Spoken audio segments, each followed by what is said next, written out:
Mesdames et messieurs, chers frères en Christ, bonjour. Nous allons parler aujourd'hui de la famille chrétienne. C'est quoi la famille chrétienne? Dans la vision chrétienne, la famille est une institution divine fondée par Dieu. Elle repose sur l'amour, l'unité et la foi. Elle est appelée Église domestique car elle constitue le premier lieu d'éducation spirituelle et morale. 2. Origine biblique de la famille. Genèse chapitre 2, verset 24. L'homme quittera son père et sa mère, s'attachera à sa femme, et ils deviendront une seule chair. Ce verset montre que le mariage est voulu par Dieu, crée une unité sacrée et fonde la famille. 3. Nature spirituelle de la famille chrétienne. Éphésiens chapitre 5, verset 25. Marie, aimez vos femmes comme Christ a aimé l'Église. La famille reflète l'alliance entre le Christ et l'Église, basée sur l'amour sacrificiel. C'est vrai que nous, les hommes, on a du mal à aimer. Enfin, nous ne sommes pas nombreux qui aimons avec le cœur. Nous aimons avec la tête. Or, le siège de l'amour, c'est le cœur. Ce qui fait en sorte que la Bible a raison de nous exhorter, nous les hommes, à aimer nos femmes. Parce que nous, quand on calcule à notre tête là, c'est pas le siège de l'amour, la tête. C'est le siège des calculs. Donc nous avons intérêt, on nous exhorte à aimer nos femmes, parce que nous aimons plus difficilement. Alors que les femmes, naturellement, quand une femme vous a aimé, oh là là, vous avez l'impression qu'elle est capable de soulever des montagnes quand une femme est amoureuse. Alors moi j'en ai connu, des amoureuses.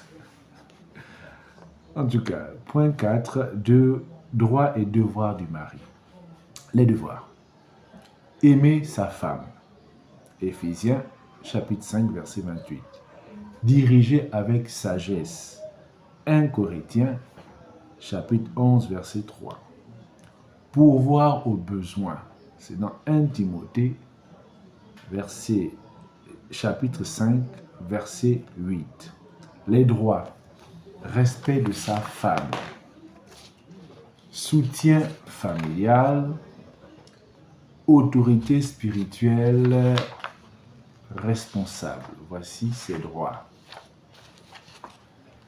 Le soutien familial, parmi les droits, le respect de sa femme. La femme doit respecter l'homme. La famille doit soutenir le mari, soutien familial. Et dans les droits, l'homme a droit à l'autorité spirituelle responsable. Droits et devoirs de la femme.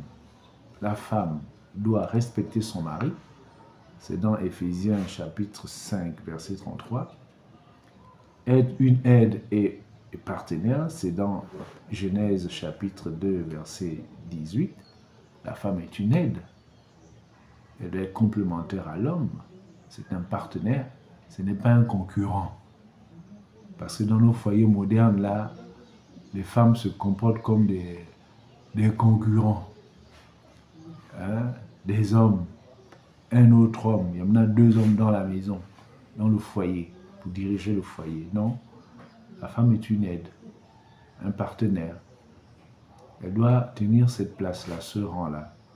Il ne faut pas qu'elle elle se comporte comme si elle était en concurrence avec son mari. Ça, c'est vraiment une aberration. C'est vraiment une aberration. La femme doit construire le foyer. C'est dans Proverbes, chapitre 14, verset 1. Les droits de la femme. Être aimée et protégée par son mari. Elle doit participer aux décisions. Recevoir sécurité matérielle. D'accord? Droits et devoirs des enfants. Les devoirs.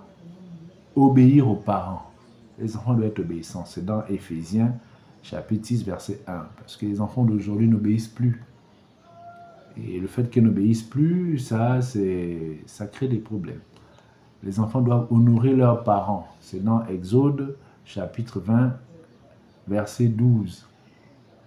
Et c'est suivi d'une bénédiction. Tu honoreras ton père et ta mère pour que tes jours se prolongent. Hein? Évitez de, comment dirais-je, attrister ou contrarier vos parents, enfants. Parce que quand vous les contrariez, le fait qu'ils soient contrariés et qu'il y ait un nœud dans leur cœur, ce nœud-là, spirituellement, va vous fermer les portes, va vous bloquer. Vous allez constater que beaucoup de choses ne marchent plus dans votre vie. Mais c'est le nœud que les parents ont dans leur cœur. C'est pourquoi les parents ne doivent pas insulter les enfants de leur côté. Vous comprenez? Parce que si vous passez le temps à insulter vos enfants, à les maudire, mais la malédiction peut coller. Et ils seront maudits. Ils seront maudits. Ça peut coller. Et si par mégarde vous vous énervez contre vos enfants, ben, la nuit, avant de dormir, il faut prier pour dénouer ces nœuds-là. Pour laver votre colère, dénouer les nœuds. Pour que les enfants ne soient pas maudits. Les droits des enfants. Être aimé et protégé. C'est dans Matthieu chapitre 19, verset 14. Être éduqué avec douceur. C'est dans Éphésiens chapitre 6, verset 4. 7. Valeurs fondamentales de la famille chrétienne. L'amour. La famille chrétienne est régie par l'amour. C'est dans 1 Corinthiens chapitre 13, verset 4 à 7. Le pardon.